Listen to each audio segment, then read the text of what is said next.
Hi guys, and welcome back to my channel. Today I'm doing a review on a Seikodiver. This is the Seiko SPB149, and this is clearly the one with gorgeous blue dial, and it has that very nice second hand that's done in a gold. Looks very, very nice. In a typical fashion here, before I start talking about this watch, pour myself a glass of wine, and I'll raise this to you for joining me for the next 10 minutes here talking about this beautiful Seiko watch. Now, quick wrist check. On my left hand, I have my Tudor Black Bay 58. It is on a Jubilee bracelet from Uncle Straps. On my other hand is, in my opinion, the best daily watch, sports watch you can have, and it is my gorgeous Explorer 1. I have videos on both of these watches. If you have interest, you can click the link up top. And now we can get into this amazing Seiko. Now, the reason I titled this video "Damaged Goods," not because there's something's wrong with the, this model of Seiko. It's because this watch is actually damaged. This belongs to a friend of mine from California, and he was in an accident with this watch, and he took a pretty hard fall and hit the watch on the bezel and scratched the insert, and also scratched the, as you can see, the crystal. Also, the bezel is, my belief, is a little bit damaged because it's very loose. Now, I know these don't have a loose bezel from reading reviews and watching a lot of them. So Brian is the owner of this watch, and when he said it to me, he told me that this watch is gonna feel like a Submariner. And you know what? He's right.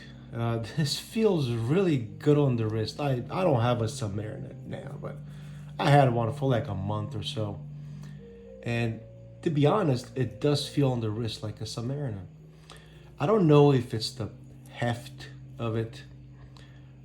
Sizing, it's close.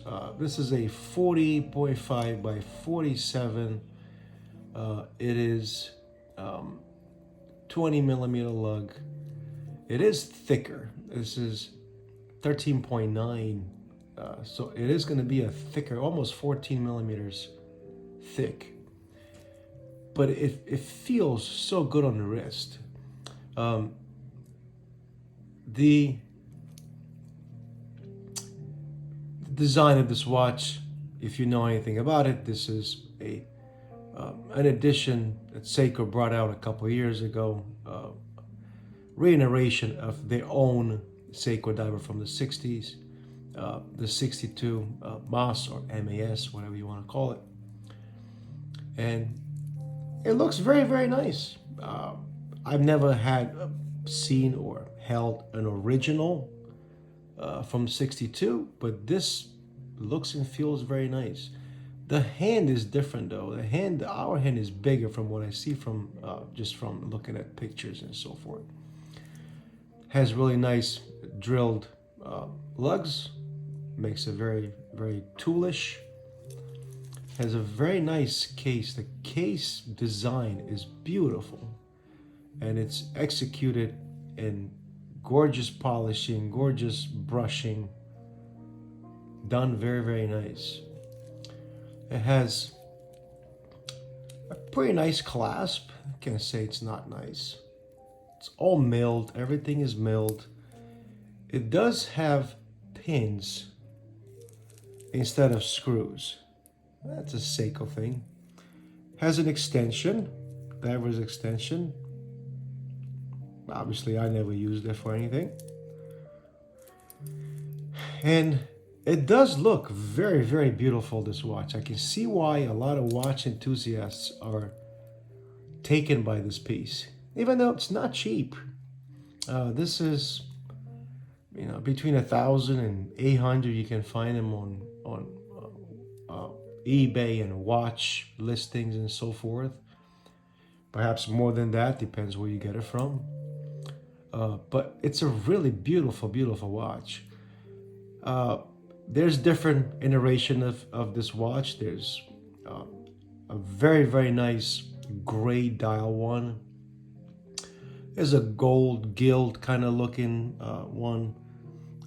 They all have pretty much the same bezel. I think one of them has, I think the gilt one has gilt markings around the seconds and whatever, minutes on the bezel.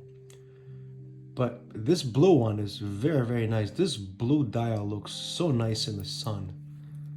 It's definitely something to admire when you look at it. Crown, it feels okay. I don't have anything to kind of reference this to when it comes to the crown. Now, if I were to compare it to my Tudor, there is no comparison at all. The Tudor has amazing feel of the crown. The bezel, we all know that Tudor Black Bay has, in my opinion, the most amazing feel and sound bezel. Now, the Tudor has 60 click. This is 120. I wish I had one that wasn't damaged. I asked Brian if this bezel sounds different now. He said he doesn't remember. So what it felt like before. So it doesn't really matter anymore. But the bezel, if it's not hit or so forth, it does feel very good from what I hear on this. Lume. Seiko is obviously known for amazing lume, and this is also very, very good. Even application, applied minute markers. Gorgeous, gorgeous piece.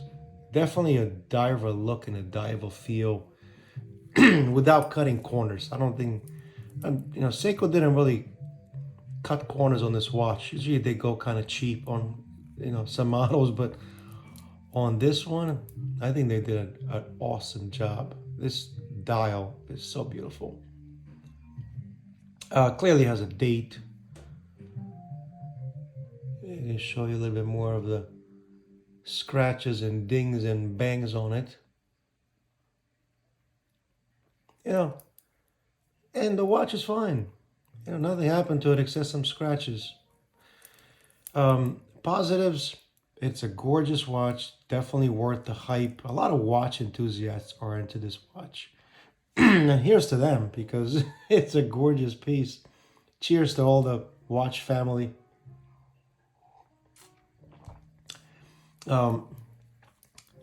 Positives, beautiful piece, very nice done. Very, very, very good finishing. The polishing, the bevel edge is done really nice. The brushing is amazing on it. I don't have a whole lot of negatives about this watch except timekeeping. If you look at my Tudor, is about a second fast. That's nothing. It's 225. This is about 3-4 minutes fast, and that's in 1 week. Now, it did sit on the winder, I'll say maybe 5 days out of 7. Let's just say I wore it 2 days or so.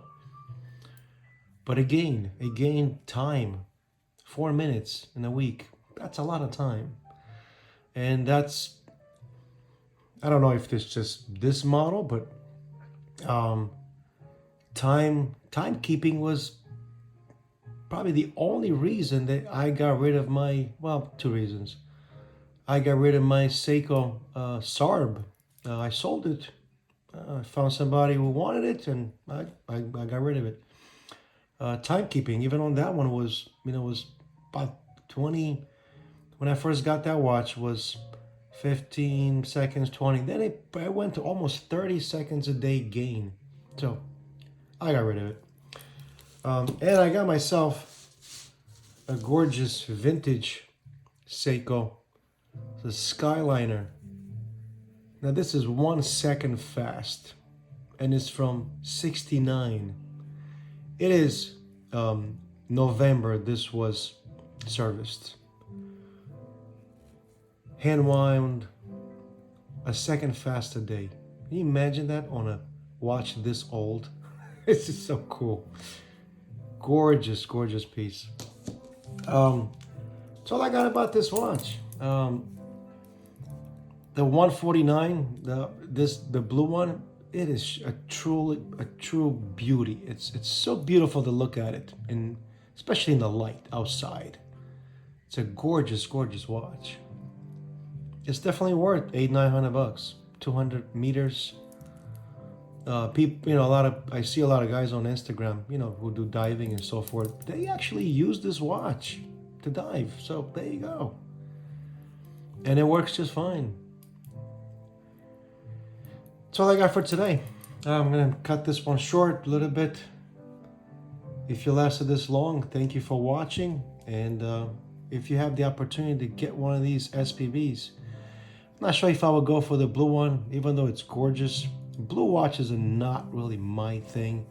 I'm more into black dials and other colors, but the gray one looks so beautiful.